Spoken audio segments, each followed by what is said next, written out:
Yo, what's going on, guys? In this video, we're going to look at the MLB and NBA slates for Monday. Before I get started with the video, please be sure to give it a big thumbs up down below and make sure you're subscribed as well. So, had a great day with MLB. Got back on track with a 143.5. Posted my core 6 on Twitter, so even though I haven't been making MLB videos, I've still been posting my cores on Twitter most of the time. So make sure you follow me on Twitter at the DFS process so you don't miss out on giveaways and stuff that I do over there. But I had a solid day of baseball. NBA is currently in the money. We'll see if it holds. Still got PJ Tucker rolling. It was kind of a low-scoring slate with the Pelicans kind of underperforming, but hopefully we can get in the money, finish in the money with NBA. If you want to join us on either slate today, you can go to the website, links in the description. It's dfsprocess.com. Get you signed up with the team, but let's get started. I'll start off with MLB today. We got a 7-game slate for Monday.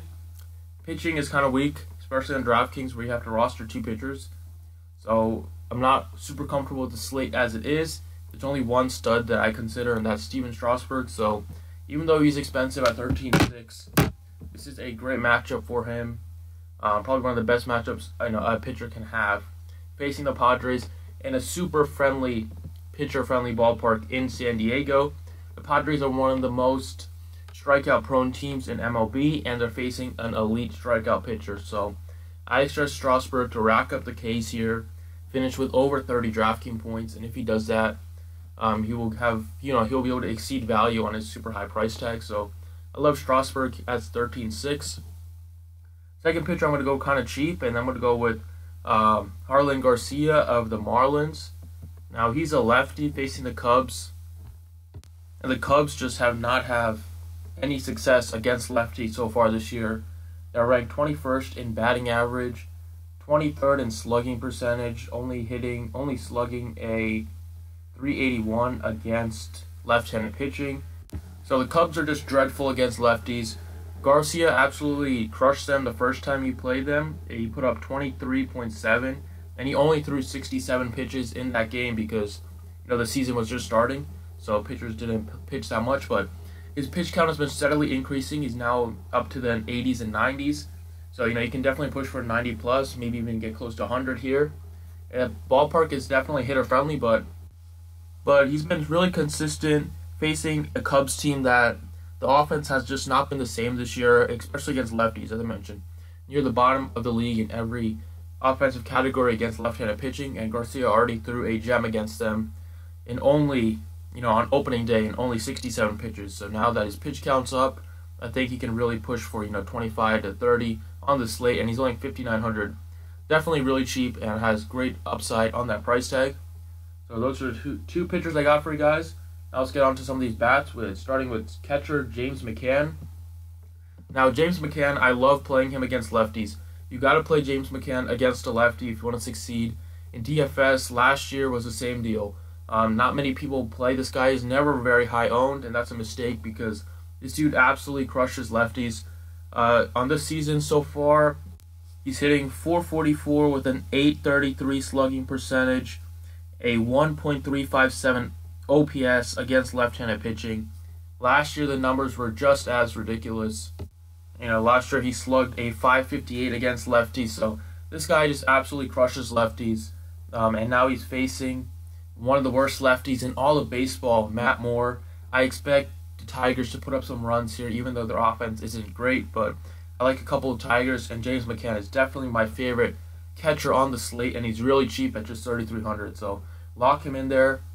At first base, I'm going to go right with his teammate, John Hicks.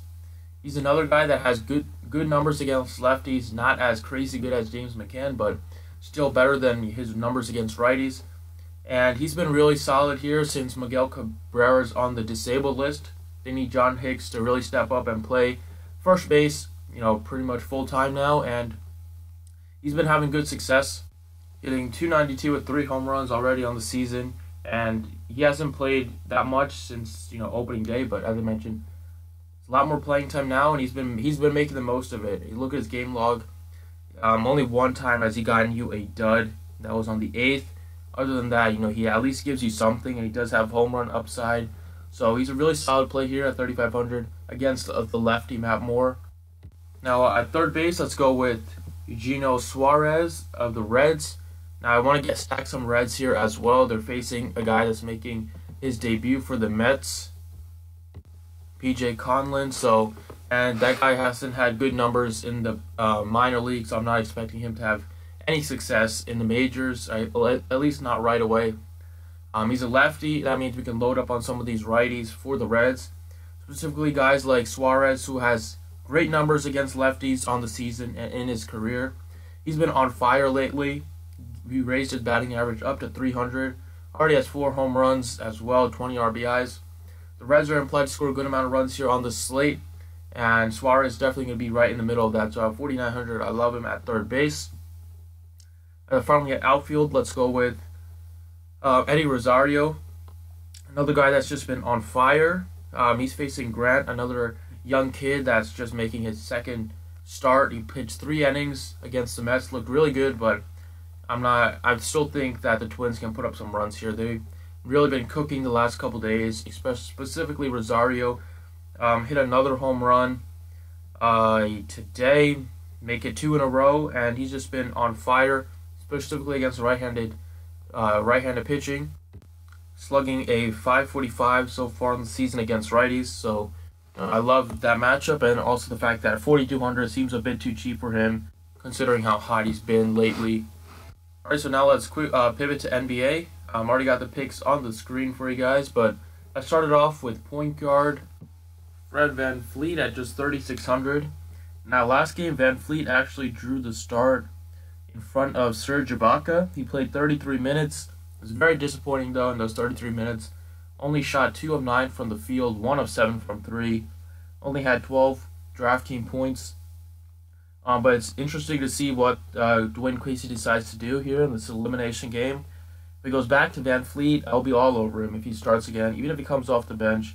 Price tag went down by another $300, but he just had a bad shooting game. Happens to pretty much every shooter. I'm expecting him to bounce back. It's an elimination game. The Raptors are going to bring all their energy, all their A game, for a chance, to avoid a sweep. I think VanVleet at 3,600, whether he starts or comes off the bench, is looking at close to 30 minutes in this one. And normally he's going to have a much bigger draft fantasy outing than he did last game, given those amount of minutes. So I'll go right back to him. Hopefully some people will look at that number and fade him, but to me, it's just way too cheap at that price tag.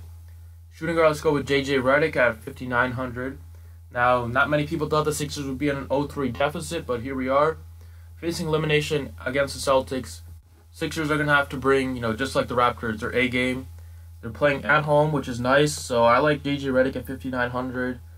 Just had a bad shooting game. He just shot 6 of 15 from the field, just 3 of 8 from 3. The Sixers are going to have to hit their shots today.